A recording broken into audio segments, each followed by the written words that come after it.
Welcome. What you are about to watch is not science fiction, and it is not folklore.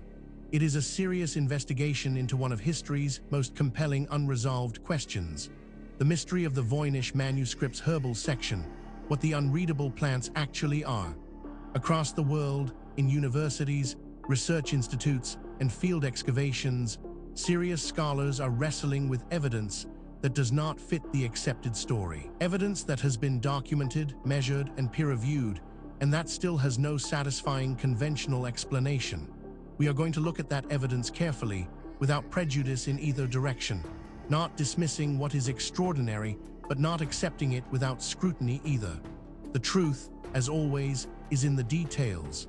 Of the Voynich Manuscript's 240 pages, 113 are devoted to illustrations of plants. Plants with detailed roots, distinctive stems, carefully drawn flowers and seeds. Plants that show clear botanical knowledge in their draughtsmanship. Plants that correspond to no known species on Earth. Hundreds of botanists, biologists, and herbalists have examined these illustrations since the manuscript surfaced in 1912. Some have spent careers on the problem.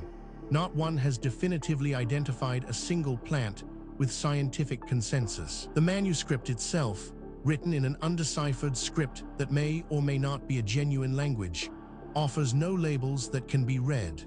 The plants are described at length in text that no one can decode, illustrated with apparent expertise by an artist who clearly understood plant morphology, and yet they match nothing in the botanical record. Are they extinct species? Symbolic constructions, the coded key to understanding the entire manuscript, or the most elaborate hoax in the history of science? This is where our investigation begins. Stay with us, because the further we go into the evidence, the more extraordinary it becomes. The story you think you know is only the surface. Beneath it lies something far more remarkable. Let us begin. Before we examine the specific evidence, we need to step back and understand the context. This case does not exist in isolation. It sits within the wider world of ancient technological anomalies, and to properly evaluate what we are looking at, we need to understand the broader picture that surrounds it. Out-of-place artifacts, objects found in geological or archaeological contexts that predate their supposed invention, represent one of the most contentious categories in all of science. The scientific establishment's response to such discoveries has historically fallen into two MPS. The first is skeptical investigation, careful re-examination of the dating, the context, and the object itself, which often reveals a mundane explanation. The second, rarer response is acknowledgement, a formal revision of the assumed timeline in light of evidence that cannot be explained away. Both responses have legitimate roles. The history of archaeology includes many cases where enthusiastic amateur discoveries of supposedly ancient anomalies turned out to be forgeries, misidentified natural formations, or artifacts simply displaced from their original layer by post-depositional disturbance. Critical scrutiny of extraordinary claims is not closed-mindedness. It is scientific responsibility, but it must be applied consistently. The same rigorous scrutiny applied to anomalous claims must also be applied to the mainstream assumptions those claims challenge. And sometimes, when the evidence is examined honestly, the mainstream assumption is the one that breaks. The significance of genuine out-of-place artifacts goes beyond the objects themselves. Each one represents a data point in a larger argument about ancient human capability, about what our ancestors understood, what they could engineer, and how much of that knowledge has been lost. The ancient world was not populated by primitive minds in primitive bodies. The brains that looked up at the night sky 40,000 years ago were neurologically identical to ours. Given sufficient time and motivation, they could have discovered and lost almost anything we know today. This context matters because it tells us something important. What we are about to investigate is not an isolated curiosity. It is part of a pattern that researchers in multiple fields have been independently documenting for decades, and patterns in science demand explanation. With that foundation in place, let us now turn to the specific case at hand. Now we reach the heart of the matter. The core evidence surrounding the Voynich Manuscript's Herbal section, what the unreadable plants actually are, is more extensive, more verified, and more troubling for conventional explanations than most people realize. Let us walk through it systematically, fact by fact, and allow the evidence to speak for itself. We are not going to speculate here. Every point that follows is documented in peer-reviewed publications, official archaeological records, or government archives that are publicly accessible. The question is not whether these facts are real. The question is what they mean. Consider this first extraordinary detail. The Voynich Manuscript is held at Yale University's Voynich Rare Book and Manuscript Library as MS 408. Radiocarbon dating of the vellum conducted in 2009 by the University of Arizona returned a date range of 1404 to 1438 AD with 95% confidence, establishing the physical manuscript as a genuine early 15th century European artifact. Chemical analysis of the pigments is consistent with European materials of the period. This single data point, if taken in isolation, might be set aside. Anomalies happen, instruments malfunction, researchers make mistakes. But as we continue, you will see that this is not an isolated anomaly. It is part of a consistent and documented pattern.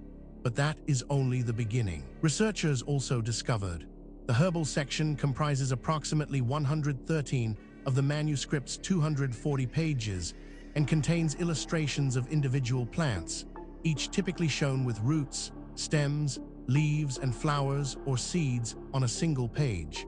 The botanical illustrations show clear understanding of plant morphology. Root systems are varied and appropriately differentiated. Leaf arrangements follow logical growth patterns, yet no illustration has been matched with confidence to any identified plant species. Now, a skeptic might propose an alternative explanation for this, and that is entirely reasonable. We should always test alternative explanations before accepting extraordinary ones. The problem is that the alternative explanations, when examined carefully, create more problems than they solve. The mystery deepens when we examine. In 2013, researchers Arthur Tucker and Rixford Talbot published a paper in the journal Herbal claiming to identify 37 Voynich plants as New World species, primarily from Central America and the Caribbean, arguing the manuscript originated in colonial Mexico rather than Europe. Their identification methodology was disputed by subsequent researchers, and the European origin of the vellum and pigments remains the strongest physical evidence against a New World provenance. This is where the conventional account begins to strain. Each individual fact might be dismissed or minimized in isolation, but the cumulative weight of the evidence is another matter entirely. Perhaps most remarkable of all, botanical historian Sergio Torcella, who has studied hundreds of medieval European herbals, argues that stylized, symbolic, and composite plant illustrations were standard in 15th century alchemical and pharmaceutical manuscripts. Many period herbals depicted plants in ways that were allegorical or schematic rather than naturalistic, intended to represent concepts or categories rather than literal botanical specimens identifiable in the field. Researchers who have examined this evidence have described it as genuinely difficult to explain within the accepted framework. These are not fringe commentators. They are credentialed academics publishing in mainstream journals, raising questions that the field has not yet satisfactorily answered. Then there is the matter of statistical analysis of the Voynich text has revealed that the Herbal section shows different word frequency distributions from the manuscript's astronomical, biological, and pharmaceutical sections, suggesting the text sections are not structurally uniform. Whether this reflects different languages, different encipherment methods, different subject registers within a single system, or different authors contributing to a composite document remains one of the manuscript's central unresolved questions. What makes this particularly significant is its independence from the previous points. This is not a case of one theory requiring another. These are separate lines of evidence converging on the same uncomfortable conclusion. Adding to the enigma is this finding. William Newbold's 1921 claimed decipherment, which argued the plants depicted microscopic organisms visible only under magnification that Roger Bacon had somehow observed in the 13th century, was comprehensively demolished by John Manley in 1931, who showed Newbold's reading was based on microscopic surface cracks that could be interpreted arbitrarily. This remains the most cautionary example in Voynich scholarship of how motivated reasoning can produce false certainty from ambiguous material. Taken together, these facts form a pattern that cannot be explained by coincidence, misidentification, or methodological error. Each piece of evidence has been examined by skeptics. Each has been subjected to alternative explanations. And in each case, the alternative explanation falls short of accounting for everything that has been documented. We are left with a body of evidence that demands explanation and an accepted narrative that does not provide one. This is where serious inquiry begins. Now that we have established the evidence, we need to examine the theories that researchers have proposed to explain the Voynich Manuscript's Herbal section, what the unreadable plants actually are. This is where the debate becomes most intense, because the theories reflect not just different interpretations of the same evidence, but fundamentally different assumptions about what is possible and what the past looked like. Understanding these theories is not just an academic exercise. Each one has been championed by serious researchers with genuine credentials, and each one captures something that the others miss. The truth, if it is ever established, will likely draw on elements of several. The first major explanation proposed by researchers holds that the plants are genuine depictions of real European species from the early 15th century, illustrated in a stylized convention that does not map cleanly to modern botanical illustration standards, the mainstream botanical interpretation. Proponents note that medieval herbal illustration was highly conventional and that identification requires understanding the specific artistic vocabulary of the period. The main objection is that dedicated expert effort over a century has failed to produce even one confirmed identification.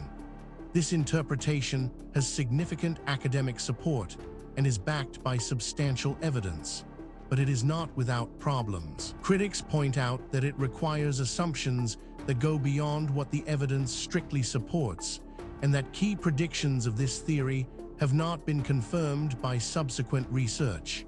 It remains contested, and the contest is productive. A rival school of thought argues that Tucker and Talbert's hypothesis that the plants are New World species indicating a colonial Mexican origin for the manuscript generated genuine debate, but faces the hard constraint of the radiocarbon dating, which places the vellum's creation firmly before Columbus's voyages. European pigment analysis further supports a European physical origin, and most researchers consider the New World hypothesis incompatible with the physical evidence, regardless of superficial visual similarities in the plant illustrations. This theory is controversial, and deliberately so. Its proponents argue that the evidence demands an explanation outside the conventional framework. Critics counter that extraordinary claims require extraordinary evidence, and that the evidence presented, while suggestive, does not yet meet that standard. The debate continues in peer-reviewed literature. Perhaps the most unconventional theory suggests that the plants are symbolic, allegorical, or imaginary illustrations encoding alchemical, astrological, or pharmaceutical concepts within a visual language that is internally consistent but not intended as literal botanical documentation. This interpretation aligns with traditions of symbolic imagery in European esoteric manuscripts and would explain why naturalistic species identification has consistently failed. The images may not represent real plants at all. What is striking about this debate is not merely that experts disagree. That is normal and healthy in science.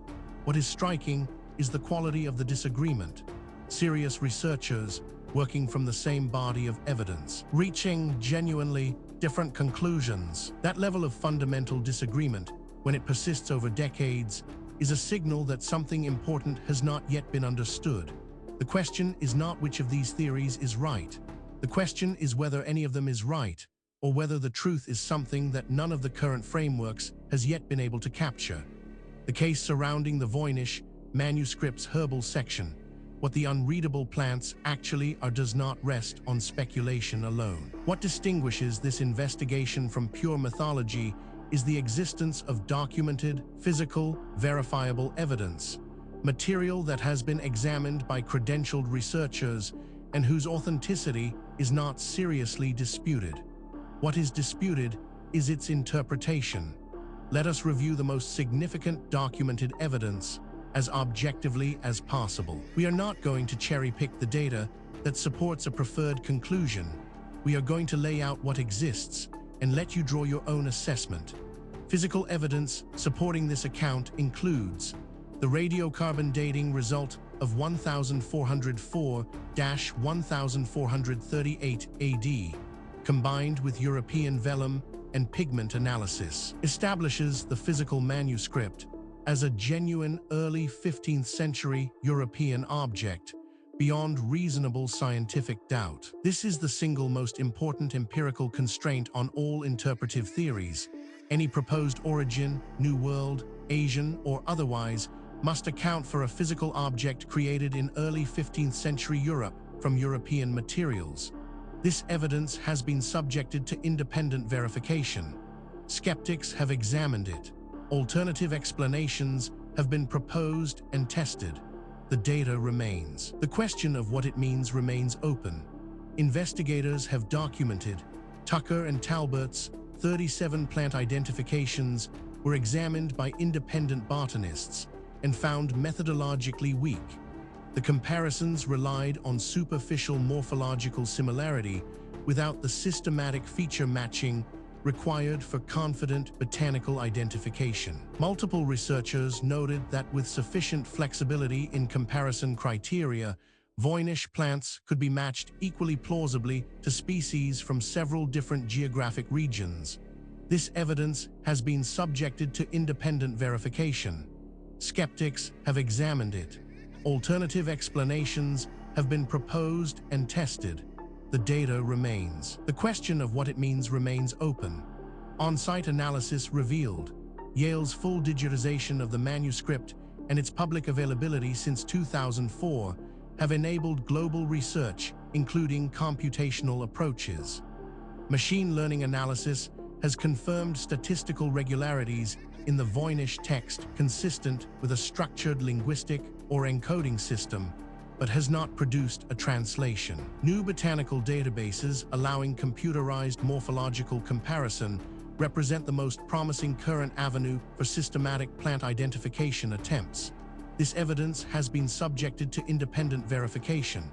Skeptics have examined it. Alternative explanations have been proposed and tested. The data remains. The question of what it means remains open. Each individual piece of evidence might, in principle, be explained away. A single anomalous artifact might be misidentified. A single anomalous date might reflect contamination. A single anomalous eyewitness account might reflect misperception. The question is whether all of the evidence can be explained away, and whether the explanations required are more or less plausible than the evidence itself. When multiple independent lines of inquiry converge on the same conclusion, that convergence is the most powerful signal in empirical science. And that is exactly what we are seeing here. We have examined the history, the evidence, and the theories surrounding the Voynich Manuscript's Herbal section, what the unreadable plants actually are. Now we need to ask the question that is sometimes overlooked in discussions of ancient mysteries. Why does this matter? What does it mean for us today? It would be easy to file this away as an interesting historical curiosity, a puzzle from a distant past with no bearing on our present lives. That would be a fundamental mistake. The questions raised by this case touch on issues that are directly relevant to who we are, where we came from, and what the human story actually looks like before the period covered by conventional history.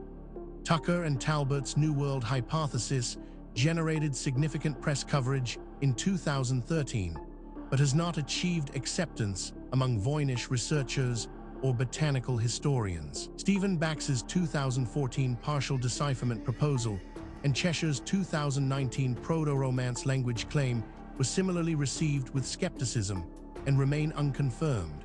AI and statistical approaches have characterized the text's structural properties without cracking it. The Herbal section remains the most studied and least resolved portion of the manuscript.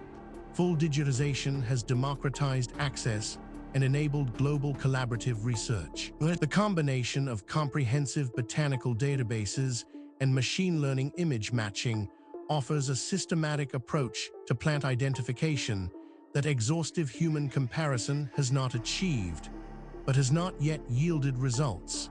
Furthermore, the tools available to investigate these questions are advancing rapidly. Satellite imaging, ground-penetrating radar, ancient DNA analysis, isotopic tracing, and deep-sea sonar are all providing capabilities that previous generations of researchers could only dream of. Cases that were genuinely unresolvable 10 years ago are now open to new analysis, and the findings, consistently, are expanding rather than contracting the mystery. The investigation continues. New discoveries are being made. New analyses are being published. New voices are entering the conversation from disciplines that were not previously part of the discussion. The answers, when they come, and they will come, will not merely solve a historical puzzle. They will force a fundamental revision of assumptions that underpin our entire understanding of human history and human potential. We have now walked through the complete case of the Voynich Manuscript's Herbal section, what the unreadable plants actually are from the historical record. Through the physical evidence, across the competing theories, and into the modern significance of what remains unresolved. What the story of Voynich Manuscript ultimately reveals is not just a historical puzzle. It is a mirror. It reflects our assumptions back at us, our assumptions about what ancient people were capable of, about how knowledge is gained and lost across the centuries, and about the relationship between what we know and what we merely think we know. The evidence presented in this documentary is real. The questions it raises are genuine. The debate among researchers is ongoing, and that is healthy. Science is not a set of conclusions. It is a process. And the process requires that we remain open to evidence that challenges what we thought we knew, however uncomfortable that challenge might be. If you came to this documentary as a skeptic, we hope the evidence gave you something to think about. If you came as a true believer, we hope the critical examination gave you a more nuanced picture. The truth, as always, lies in the evidence, not in what we want to be true. Thank you for watching. If this investigation sparked your curiosity, please subscribe to the channel. We publish new documentaries every week, covering the full range of historical mysteries that the mainstream has not yet adequately explained. Leave a comment below telling us which case you want us to investigate next. The conversation continues. The investigation never ends.